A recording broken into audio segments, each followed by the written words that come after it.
Olá, no ar, mais uma edição do CB Poder, disponível em todas as plataformas digitais, TV, podcast, redes sociais. E você pode participar interagindo nas lives do Correio, no Facebook ou no Twitter e YouTube também. Eu sou Denise Rotenburg e hoje a gente conversa com o presidente do Tribunal de Contas da União, José Múcio Monteiro. Muito bem-vindo, ministro. Feliz de estar aqui com você. Feliz de estar falando com o pessoal do CB Poder. Muito feliz em revê-la, Denise. Uma amizade de um bom tempo. Pois é, mas, ministro, vamos trabalhar. Eu queria saber do senhor como é que está sendo feito o controle de gasto durante a pandemia, em especial a saúde, que teve o secretário aqui de saúde do DF, foi preso hoje, Francisco Carneiro, na segunda fase da Operação Falso Negativo, que apura irregularidades, inclusive, aí na compra de testes para Covid-19. Como é que está esse trabalho no Tribunal de Contas? Nós estamos presentes em todas as ações. Fizemos 4 webinários, montamos 31 acompanhamentos em 11 ministérios, fizemos 10 reuniões com o ministro, presidente do Banco Central. Na realidade, Denise, o Tribunal de Contas, os órgãos de controle nunca foram acostumados, e talvez preparados, é uma forma quase que incompatível de trabalhar em emergência. Você, na emergência, precisa ter respostas, e o controlador precisa de ter tempo para analisar as denúncias. Infelizmente, nós vivemos num país onde as denúncias antecedem. Muitas vezes você é condenado sem ter um julgamento, né? Quantas pessoas se noticiam que você está envolvido em alguma coisa e, com o tempo, se chega à conclusão que houve um engano, não foi aquilo, mas a má notícia tem uma facilidade de correr mais rápido. Mas nós estamos acompanhando, estamos presentes, o Tribunal de Contas tem sido parceiro do governo, tem sido parceiro das gestões públicas. Afinal de contas, a prioridade é salvar vidas e esse é o nosso papel. Evidentemente, que nós não podemos dizer que vamos passar a mão em cima da cabeça que estão fazendo as coisas. Nós precisamos valorizar o bom gestor, analisando tudo para que aquele que foi responsável por algum mal feito, para aquele que se aproveitou da pandemia para tirar proveito, não é para, em vez de salvar a vida, melhorar a sua vida, esses sejam verdadeiramente punidos depois de uma análise. Não é? Nós recebemos denúncia, o tribunal hoje tem mais de 111 processos de denúncia, mas nós estamos preparados para analisar cada uma, para fazer justiça com os bons gestores. 111 denúncias só relacionadas aí aos gastos com Covid-19, com o combate à pandemia? Não chega a todo tipo de denúncia. Olha, o tribunal tem sido extremamente equilibrado. Nosso ministro Benjamin Zimmermann, que é um dos ministros respeitado, técnico, ele é o responsável por essa área da saúde e tem representado o tribunal junto às ações de saúde.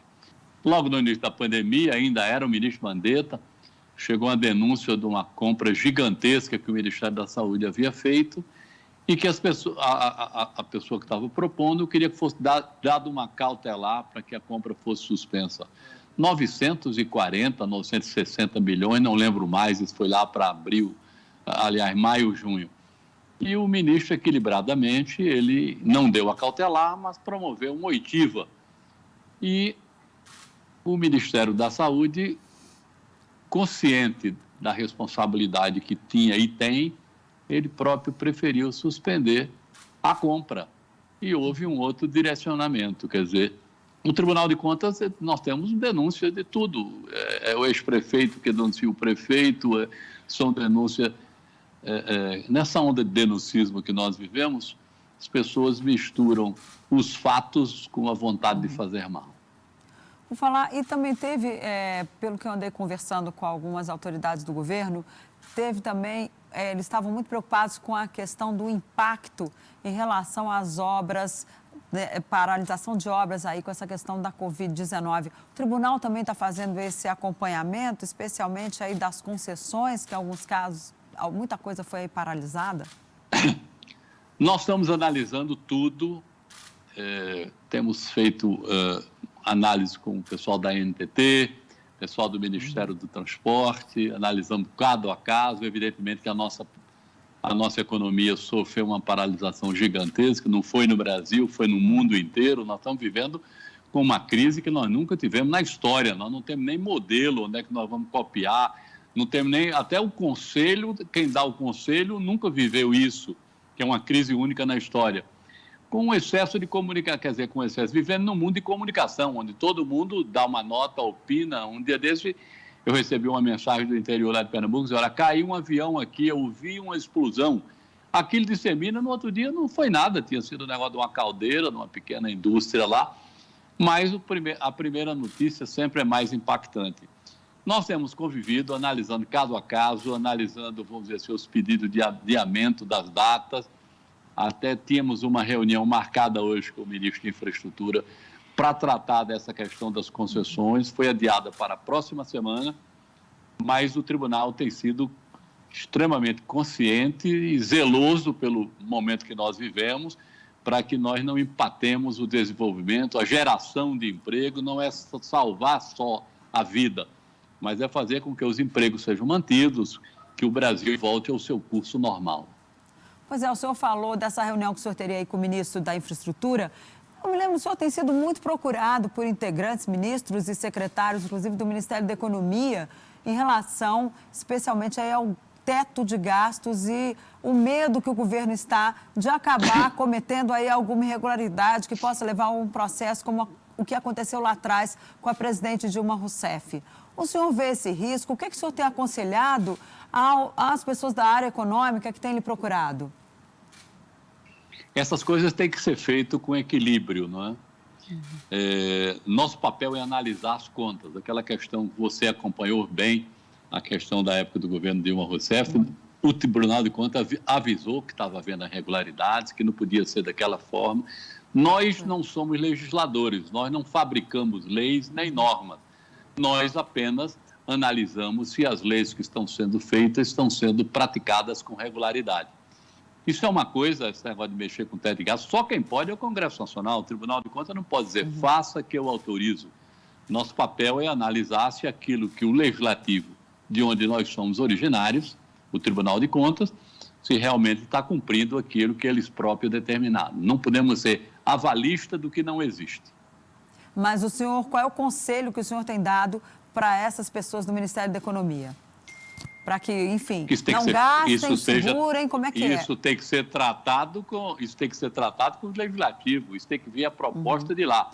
Por enquanto, nós fiscalizamos que se use como prática o que está aprovado dentro do teto de gasto. Ou seja, não pode gastar um tostão a mais, tem que ter ali regularidade. Não, no momento não. Há uma norma que diz que não e ela não pode ser infringida. O Tribunal de Contas não vai dizer, fira a norma.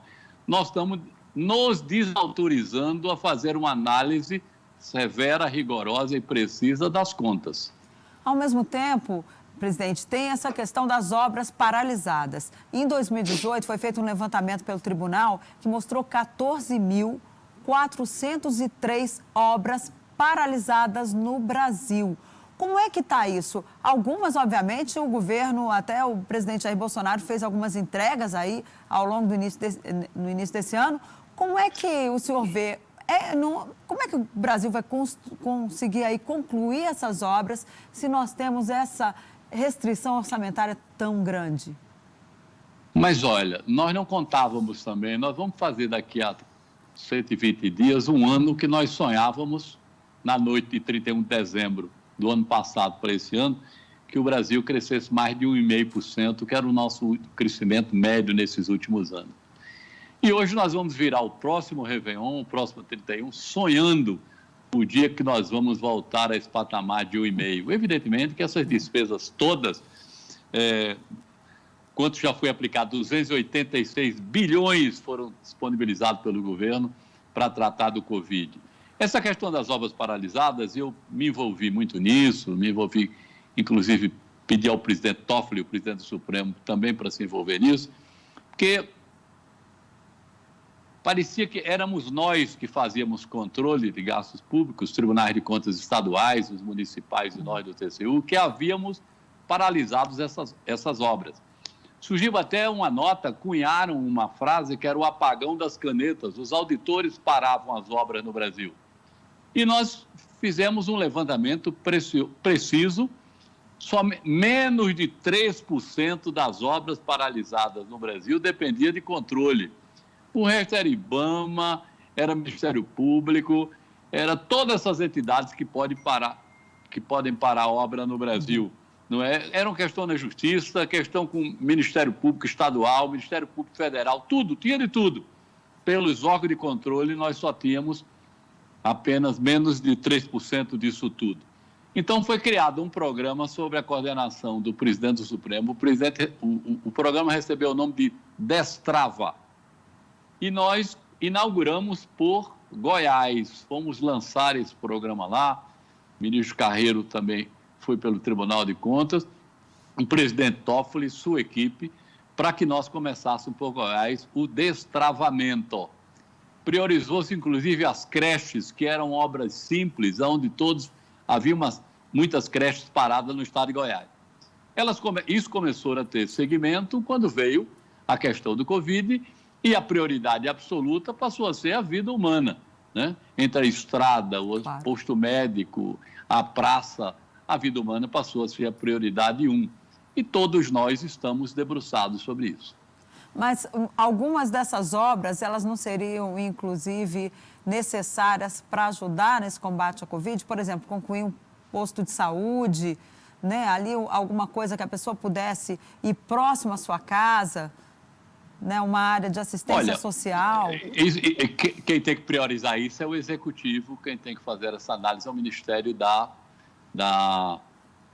Infraestrutura. Evidentemente, a gente não pode esquecer que nós estamos no ano eleitoral. Um prefeito não pode receber um dinheiro para combater o vírus, para investir na saúde, para melhorar os seus departamentos de saúde e, de repente, ele calça uma rua em nome de ser para o combate à pandemia, porque nós estamos no ano eleitoral, está todo mundo atrás de se eleger ou se reeleger. 40 bilhões foram disponibilizados, foram transferidos para estados e municípios. E esse vírus, Denise, os cientistas estão atrás de uma vacina que, se Deus quiser, irá surgir logo, mas nós vamos conviver durante muito, muito tempo com as desculpas dadas em função dos malfeitos em nome do Covid. Prefeitos que desviaram o dinheiro. Lembra que nós já convivimos aqui com um vírus, que o combate à vacina é o controle e a punição. Nós nos afastarmos de qualquer tipo de impunidade, que era o vírus da corrupção. E esta emergência, em nome de salvar vidas, também aqueles que são mal intencionados aproveitam a emergência para poder fazer, vamos dizer assim, servir-se da pandemia e servir-se do dinheiro público. Mas a nossa função é ficar vigilante para que isso não aconteça. Pois é, isso que eu ia lhe perguntar. Em relação à prevenção, como é que a gente pode... Porque no momento que o prefeito vai fazer uma licitação, se tiver, por exemplo, a secretaria do tribunal, porque o tribunal tem as suas secretarias de controle que atuam ali em cada área especificamente. Essas secretarias já não podem ficar de olho para evitar que esse dinheiro seja usado no que não deve? Ficam de olho, orientam. O Tribunal de Contas tem um lado, é porque o lado nosso que mais aparece, que mais a imprensa divulga, é o nosso lado de delegacia, de punir o culpado. Mas o lado que mais me encanta no tribunal é o lado pedagógico, né? O tribunal adoraria viver só com bons gestores, não é?